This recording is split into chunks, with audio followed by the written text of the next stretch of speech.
नमस्कार, दिल्ली के विजय चौक से सिटी सेंटर में आपका स्वागत है। आपके साथ मैं हूं गीता जोशी और शो की शुरुआत टोक्यो 2020 से।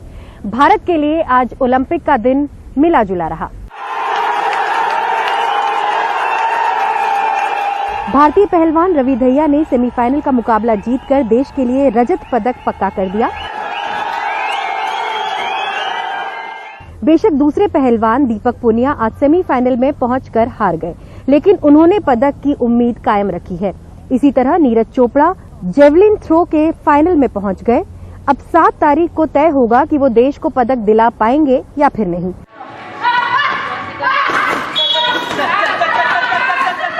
आज मुक्केबाजी के सेमीफाइनल में लवलीना हार गईं, लेकिन उन्हें कांस्य पदक मिला।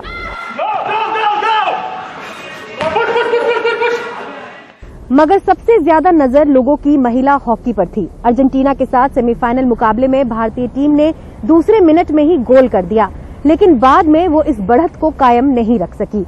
अर्जेंटीना की टीम 2-1 से जीत गई। अब भारतीय टीम को कांस्य पदक के लिए खेलना होगा।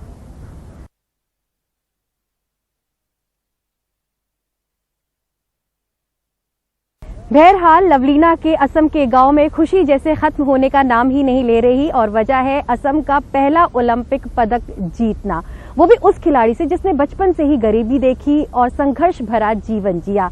देखिए रत्नदीप चौधरी और संजय चक्रवर्ती की ये रिपोर्ट।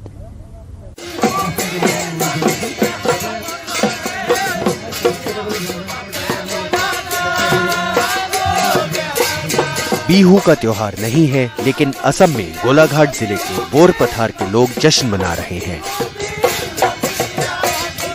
ये खुश है क्योंकि यहाँ की 23 वर्षीय लवलीना बोगोहेन ने राज्य के लिए पहला ओलंपिक पदक जीता है। कहना चाहूँगा, आप थोड़ा इसका माहौल दिखाइए, रास्ता घाट दिखाइए, यहाँ कितना मतलब अभी भी उन्नयन के लिए बहुत काम बाकी है। लवलीना एक नाम नहीं है, अभी अडल्ट हो चुका है। नव पदन में यहाँ से पीट होके मतलब यहाँ इस जगह से और भी उभर के आएंगे, वो हमारा विश्वास है। बारोमुखिया में लवलीना के घर पर उनके पिता याद करते हैं कि वो घर से बाहर रहते थे तो कैसे उनकी पत्नी ने अपनी तीनों बेटियों को आत्मरक्षा की ट्रेनिंग दिलवाई। आने अकेले उन लोगों को सिखाया था, तुम किक बॉक्सिंग सीखो या कुंफू कराटे जो सीखो, सेल्फ प्रोटेक्शन के लिए पहले सीख लो। लवलीना के पहले कोच प्रशांत दास ने 12 साल की लवलीना को मुए थाई और किक बॉक्सिंग सिखाई। कहते हैं कि उन्होंने मुक्केबाजी का पहला पदक बिना किसी ट्रेनिंग के जीता था। लवलीना जाके ओलंपिक में हमारा भारत का होके जो वो पार्टिसिपेट कर रहा है, वही हम लोग के लिए बहुत गौरव का बात है। लवलीना के गांव का कच्चा रास्ता जो बरसात में बिल्कुल कट जाता था, ओलंपिक स्टार की बदौलत उस पर अब पक्की सड़क बन रही है। अभी लवलीना जो मेडल लिया ना, इसी टाइम में सरकार का हाथ, सरकार का दृष्टि यहाँ पे आ रहा है बरपथार में। अभी सारा आसाम का जितना माने मिनिस्टर एमएलए जितना है, सबका दृष्टि यहाँ पे है। अभी लवलीना बोरगोहाई का घर, उनका गांव कितना पिछड़ा हुआ इलाका है, इसका अंदाजा आपको तब लगेगा जब आप ये सड़क को देखोगे। ये सड़क जो अब बन रही है, ये सड़क कच्ची सड़क है। ये कच्ची सड़क ही उनके गांव तक जाता है, और इसी कच्ची सड़क में साइकिल चला के हर दिन कई घंटों तक साइकिल चला के अपने मुआ थाई और किक बॉक्सिंग की ट्रेनिंग करने के लिए लवलीना बरपथार जाती थी, और इसके बाद गेम्स जो मैचेस होते थे उसके लिए आगे गोलाघाट जाती थी। दूर दराज का इलाका है, एमएलए मिनिस्टर की कभी निगाह नहीं पड़ी, मगर लवलीना के लिए अब सबकी निगाह है, पूरे देश की निगाह है। बरपथार में है, सबकी निगाह है, बारोमुखिया गांव पे है। बरपथार से कैमरा पर्सन संजय चक्रवर्ती के साथ रत्नदीप चौधरी, एनडीटीवी इंडिया। भोपाल की विनीशा पाठक ने सीबीएसई की 10वीं की परीक्षा में 99.8% अंक हासिल किए हैं। 2 और बच्चों के साथ वो शहर की टॉपर हैं। लेकिन इस खुशी के पीछे विनीशा का गम है, दुख है। कोरोना महामारी की दूसरी लहर में महज 1 सप्ताह में अपने माता पिता को खोने का दुख। I'll be a stronger daddy without you. With a heavy heart, I bid you goodbye, for you left me all alone to cry. Now every tear fetches a memory of yours, but I hold it back and don't let it flow.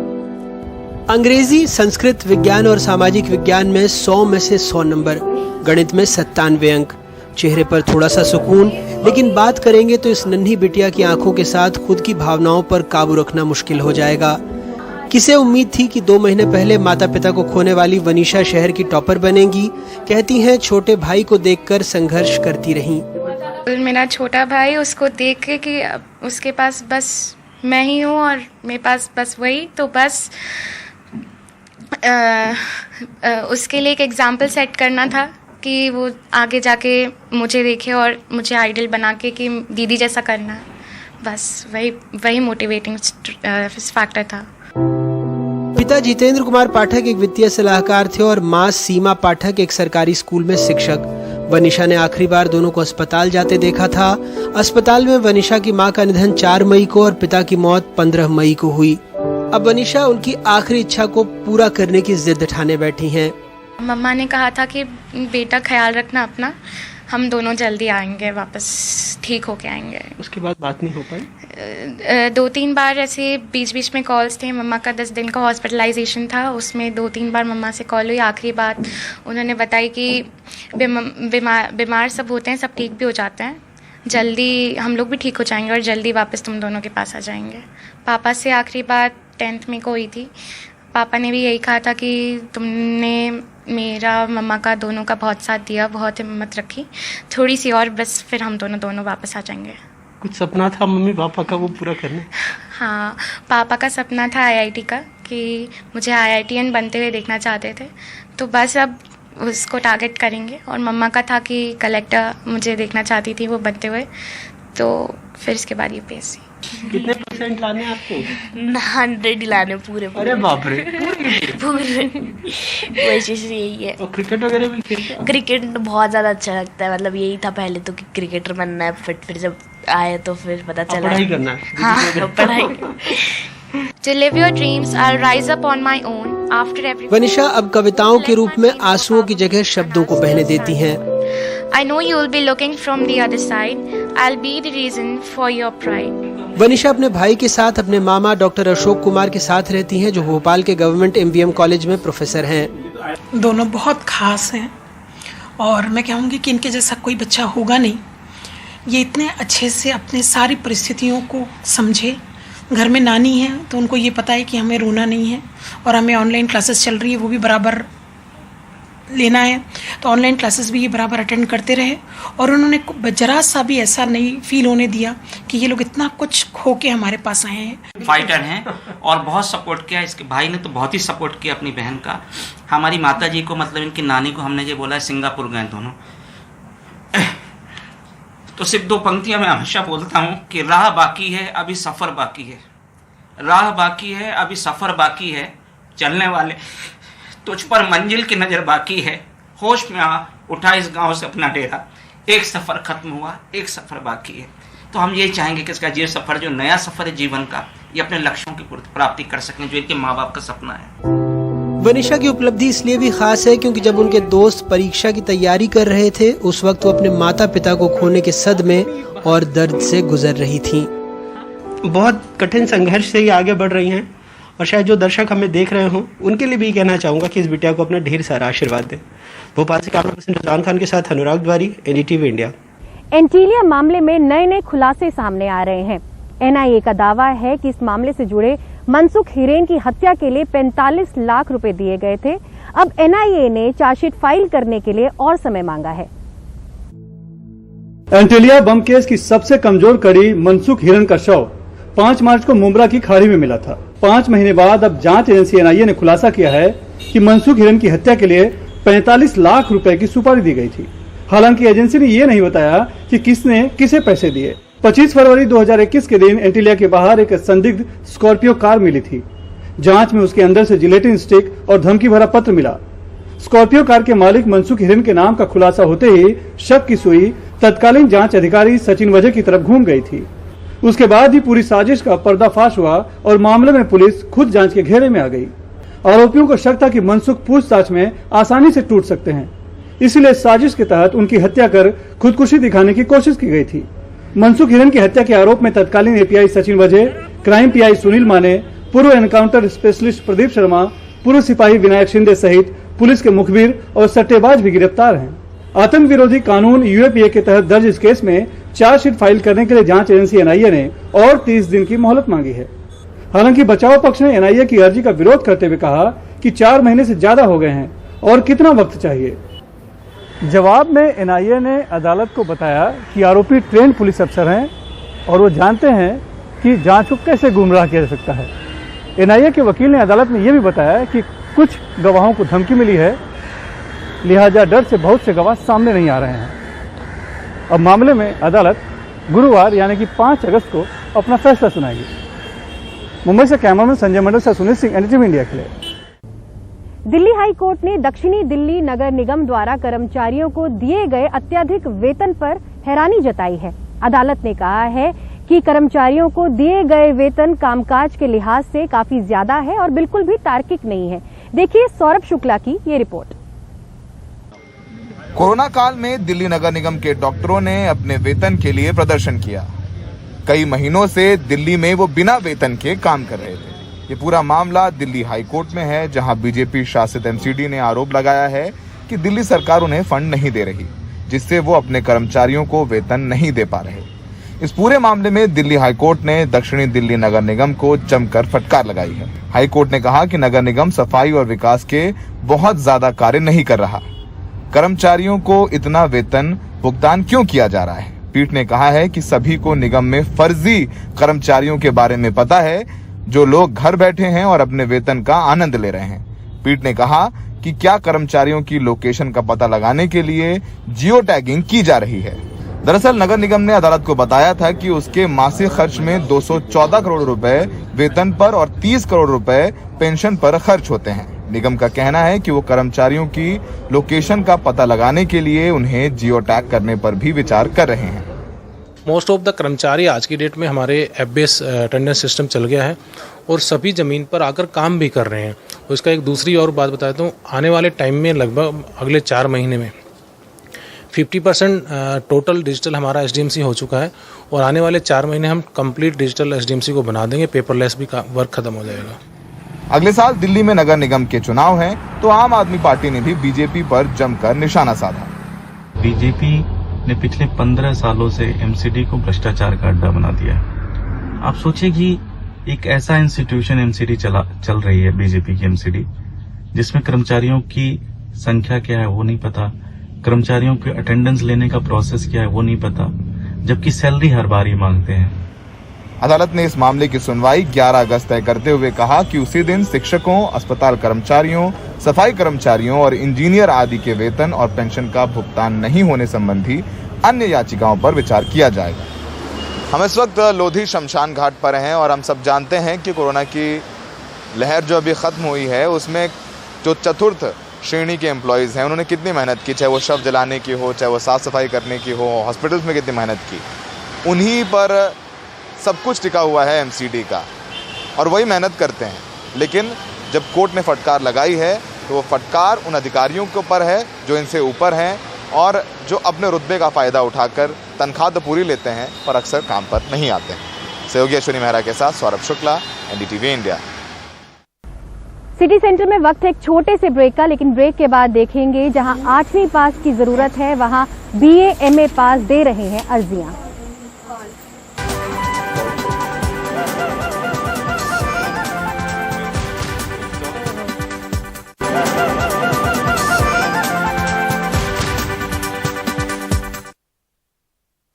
Delhi Haryana border के पास खोरी गांव के सैकड़ों अवैध मकान गिरा दिए गए हैं, हजारों लोग बेघर हो गए हैं। सुप्रीम कोर्ट ने हरियाणा सरकार से कहा है कि पुनर्वास की योजना बताएं। वहीं खोरी गांव के उजड़े लोगों के पुनर्वास में क्या दिक्कतें आ रही हैं, जानने के लिए देखिए रवीश रंजन शुक्ला की ये रिपोर्ट। खोरी गांव के अवैध मकानों पर लगातार बुलडोजर चल रहा है।